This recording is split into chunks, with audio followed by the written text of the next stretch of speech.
لبيك اللهم لبيك لبيك Raih pahala dakwah jariah dengan like, subscribe, klik notifikasi, lalu share ke media sosial Anda. Bismillahirrahmanirrahim. Assalamualaikum warahmatullahi wabarakatuh. Alhamdulillahi rabbil alamin. Wabihi nasta'inu ala umuri dunya waddin. Wassalatu wassalamu ala asyrafil anbiya'i wal mursalin. Wa ala alihi wa sahbihi wa man tabi'ahum bi ihsanin ila yaumiddin. Amma ba'du ayyuhal ikhwah, a'azanillahu wa iyyakum. Saudaraku seiman dimanapun saudara berada, semua kita pastilah merindukan untuk meraih sebuah kemenangan di seluruh lapangan kegiatan kita. Namun satu hal yang sering kita lupa adalah kunci dari sebuah kemenangan itu. Dalam pandangan Islam, kemenangan akan datang manakala Allah berikan kepada kita pertolongan. Maka bagi orang yang beriman, mengundang datangnya pertolongan Allah untuk mewujudkan kerinduan kita untuk menang adalah sebuah keniscayaan. Karenanya saya ingin mengundang kita bersama untuk merenungkan satu peristiwa di 14 abad yang lalu. Peristiwa Ghazwatul Badar. Perang Badar yang terjadi di bulan Ramadan di tahun kedua Hijriah. Perang terbuka pertama kali dalam sejarah dakwah Rasulullah Sallallahu Alaihi Wasallam. Banyak sekali pelajaran berharga dari peristiwa ini. Satu di antaranya, marilah kita renungkan sejenak satu ayat, yakni pada surat Ali Imran ayat 123, di mana Allah Subhanahu wa taala berfirman, "Walaqad nasarakumullahu bibadrin wa antum adillah. Fattaqullah la'allakum tashkurun." Sungguh Allah telah menolong kamu dalam perang Badar. Padahal kamu ketika itu adalah orang-orang yang lemah. Karena itu bertakwalah kepada Allah supaya kamu mensyukurinya. Saudaraku seiman, perang Badar faktanya kemenangan diraih oleh Rasul dan para sahabat. Tapi faktanya pula perang Badar dalam keadaan kaum muslimin lemah. Hingga dilukiskan dalam ayat ini, wa antum azillah. Kalian pada saat itu dalam keadaan lemah. Menarik. Lemah tapi menang. Menang dalam kondisi lemah. Inilah saya kira satu hal yang perlu kita gali lebih lanjut. Kalau dilihat dari sisi keberangkatan para sahabat mengikuti perintah dari baginda Rasul Shallallahu Alaihi Wasallam keluar dari Madinah, pada mulanya tidak dimaksudkan untuk berhadapan dengan pasukan perang yang dipimpin oleh Abu Jahal. Tapi pada mulanya adalah berencana untuk menghadang kafilah dagang yang dipimpin oleh Abu Sufyan yang sedang melintas ke kawasan yang tidak jauh dari Madinah. Karena berhadapan dengan kafilah dagang yang jumlahnya juga tidak banyak, tentu persenjataannya apa adanya. Maka persenjataan Rasul dan para sahabat pada waktu itu sangatlah minim. Kemudian di tengah perjalanan Allah perintahkan, justru Allah pilihkan kaum muslimin untuk berhadapan dengan pasukan perang yang dipimpin oleh Abu Jahal.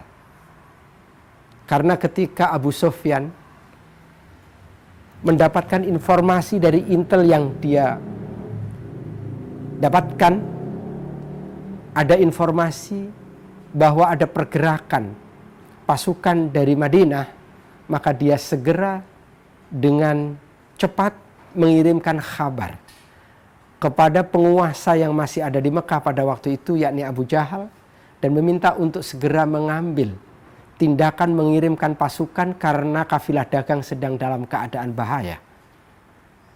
Maka Abu Jahal pada saat itu dengan penuh semangat mengobarkan semangat untuk berperang, dan dia mengatakan, kita akan proklamasikan kemenangan musyrikin Quraisy di Bukit Badar.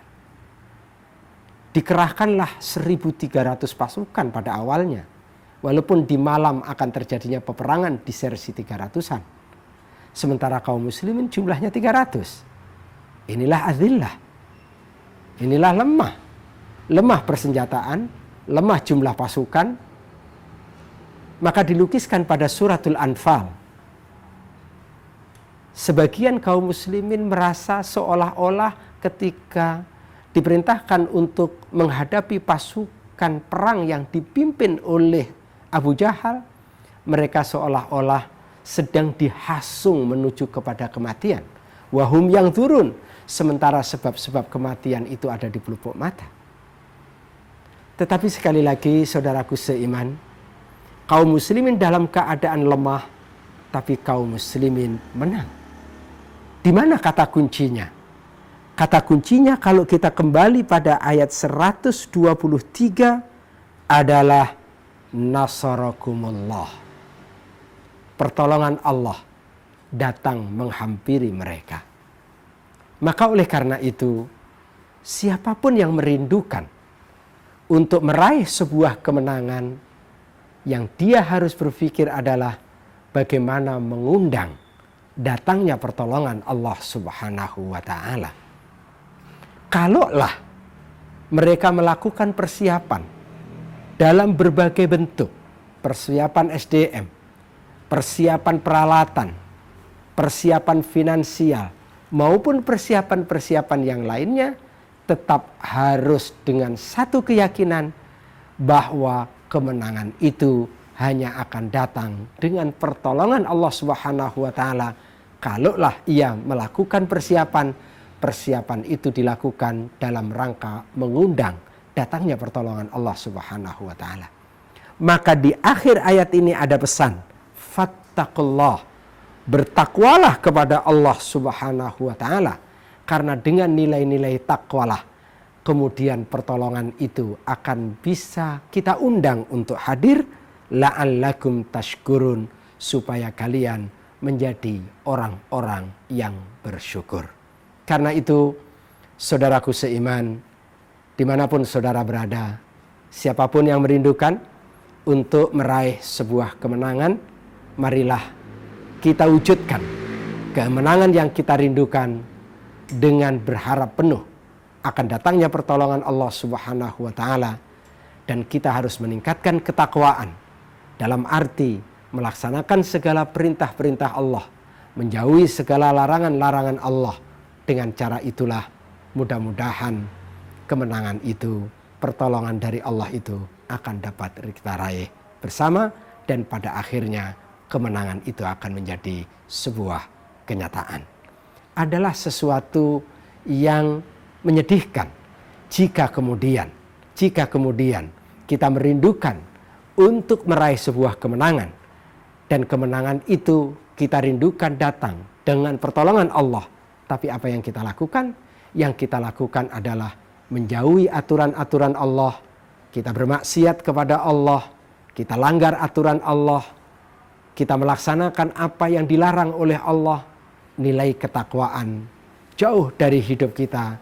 Jauhnya nilai ketakwaan dari hidup kita sesungguhnya bukan mengundang datangnya pertolongan, justru sebaliknya akan mengundang kekalahan demi kekalahan itu. sejarah masa lalu telah membuktikan untuk kita semuanya bahwa kedekatan kepada Allah, disitulah Allah berikan pertolongan. Jauh dari Allah, disitulah Allah akan berikan kekalahan. Mudah-mudahan apa yang sedikit ini ada manfaatnya. Terima kasih. Wassalamualaikum warahmatullahi wabarakatuh. Wa akhiru da'wana anilhamdulillahi rabbil alamin. Assalamualaikum warahmatullahi wabarakatuh. لبيك اللهم لبيك لبيك. Hudaya Safari, hidupkan sunnah, jalin ukhuwah, raih barokah.